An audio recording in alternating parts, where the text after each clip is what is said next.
आह, आह। अरे चल चल, दम लगा सुदामा।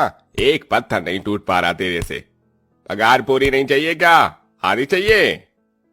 अरे नहीं नहीं, पगार मत काटना मुनीम जी, वरना परिवार की आज की दाल रोटी पर भी आफत हो जाएगी। तोड़ रहा हूं पत्थर। आह, आह। दोपहर की चिलचिलाती धूप में जहां अमीर अपनी आलीशान चार दीवारी में बैठे थे, वहीं मजदूरों के संग संग गरीब तबके का बूढ़ा सुदामा गठिया रोग से ग्रसित होकर भी पत्थर तोड़ रहा था। वहीं पतले दुबले कद काठी का दिखने वाला बेटा माधव उस जानलेवा भयंकर गर्मी में भी भट्टे में ईंट पकाकर बनते मकान तक पहुंचाता है। अरे चलो चलो, सब लोग जल्दी जल्दी हाथ चलाओ। आज के आज इस बिल्डिंग का पूरा काम खत्म हो रहा है। अरे ओ माधव, ये क्या? 4 4 8 8 ईंट ला रहा है? भर भर कर ला। ला रहा हूं मुनीम जी। वो क्या है ना, आग में से निकालने में हाथ जल रहा है। वाकई माधव के हाथ छाले में लिपटे थे, मगर उसे घर बैठे अपने भूखे परिवार की चिंता लगी थी, जिनके लिए हर हाल में उसे रोटी कमानी थी। देखते देखते सूरज डूब जाता है। तभी मुनीम गरीब मजदूरों को देखाकर नोट झाड़ता हुआ बोला, ए चलो चलो, हो गया काम पूरा। अब सबके सब लाइन में लग जाओ। दिहाड़ी बांटने का टाइम हो गया है। ये ले पप्पू, तेरा 200 रुपया।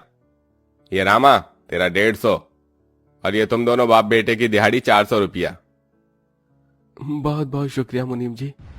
तभी बूढ़ा सुदामा लाचारी के भाव से बोला, मुनीम जी, हाथ जोड़कर आपसे एक विनती है, हमारे लायक कहीं और काम हो तो बताना।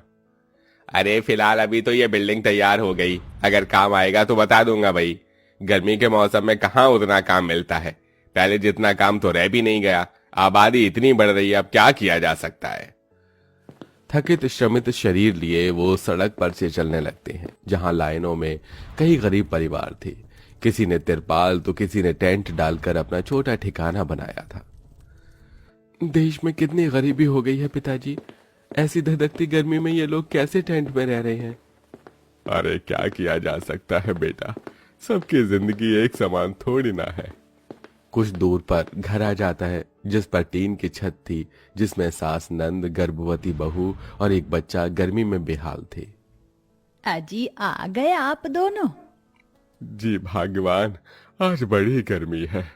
बहू जरा पानी पिला दे। जी बाबूजी, लाती हूँ।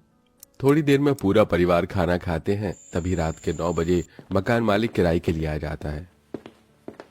अरे कोई है? कहाँ मर गए? नीलम बहन, देख कर आ, कौन है दरवाजे पे। भैया, मकान मालिक आया हुआ है। माधव थाली छोड़कर आता है। क्यों रे माधव, आज 25 तारीख हो गई, 15 तारीख को महीना लगता है, कभी भी तो टाइम से किराया नहीं देता। दे दूंगा मालिक, आपका किराया कहीं के लेकर थोड़े ना भागे जा रहा हूं। अरे ऐसे कैसे भाग जाएगा, चिल्लड़ पंडित नाम है मेरा, पाताल में से भी ढूंढ निकालूंगा। देखिए, आस पड़ोस वालों के सामने हमारी इज्जत मत उछालिए, 1-2 दिन मुझे दे दीजिए, मैं दे दूंगा किराया।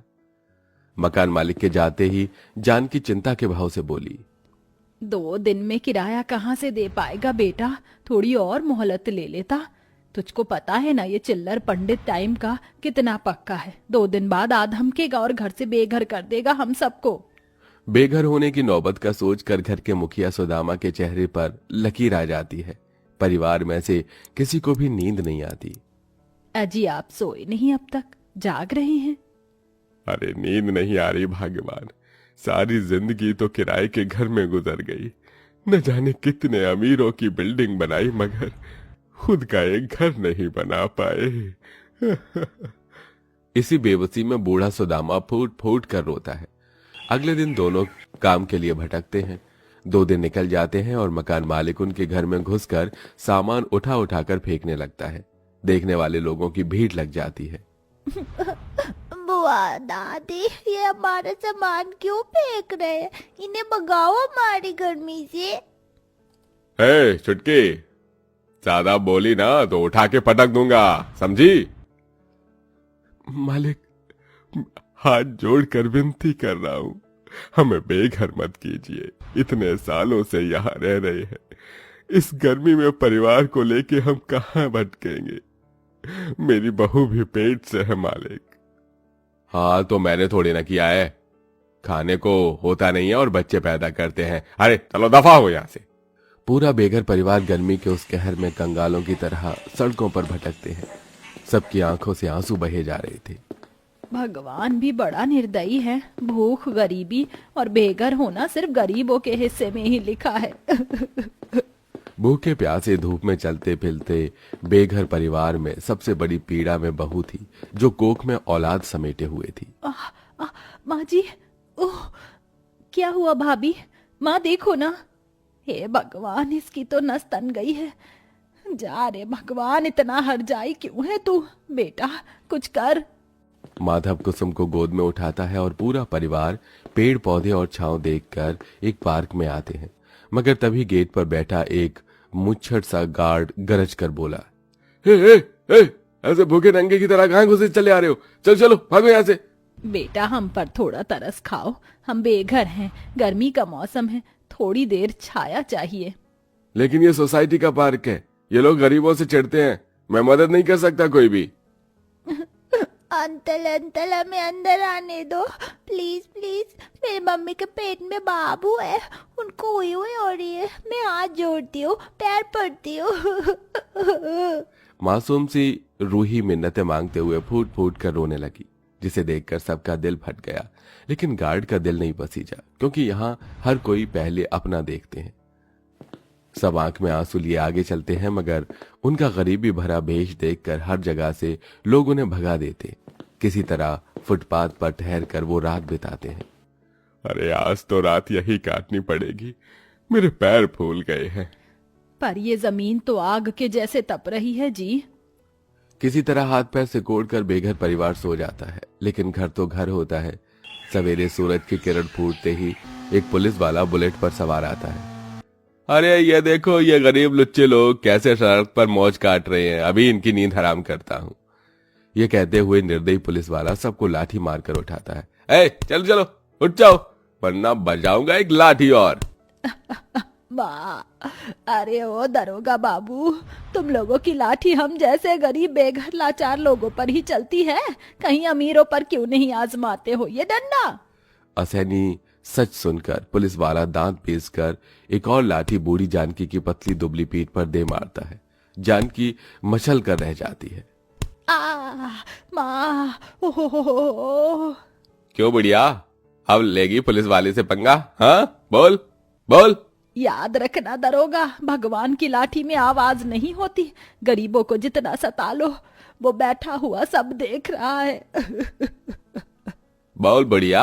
हाँ ओ बढ़िया, बोलेगी ज्यादा हड्डी तोड़ दूंगा। बाप की सड़क समझकर डेरा जमा लेते हो, चले जाओ यहां से। अरे जा रहे हैं साहब, बस जा रहे हैं। एक बार फिर पूरा परिवार तपती धूप में सफर तय करता है, जहां वे लोग एक बड़े कचरे के कंपाउंड में पहुंच जाते हैं, जहां टेंट ही टेंट के घर बने थे, जिसमें गरीब परिवार बसे हुए थे। अरे वाह दादाजी दादी, ये कैसे घर है? इसे टेंट घर कहते हैं रूही। तभी बहू गर्मी से बदहाल सास ससुर के हताश मुरझाए चेहरे को देखती है। माँ जी क्यों ना हम लोग भी ऐसे ही टेंट घर बना लें, गर्मी का मौसम है, सड़क पे कब तक बेसहारा भटकेंगे।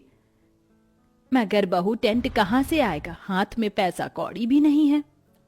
बहू सबको मशवरा देती है। पूरा परिवार कड़ी धूप में कचरा बीनते हैं, जिसे बेचकर उन्हें टेंट खरीदने लायक पैसे मिल जाते हैं। दोनों पति पत्नी कुछ ही देर में टेंट वाला घर बनाकर तैयार कर लेते हैं। पूरा परिवार तंबू के अंदर आता है। भगवान का शुक्र है सर पर छत तो आई। पर दादी ये टेंट वाला घर तो कितना छोटा है। हाँ लाडो, मगर इस दुनिया में ऐसे भी बहुत लोग हैं जिनके सर पर छत नहीं है। कम से कम इस टेंट घर में धूप तो नहीं लग रही। सबके पैरों में छाले पड़ चुके थे।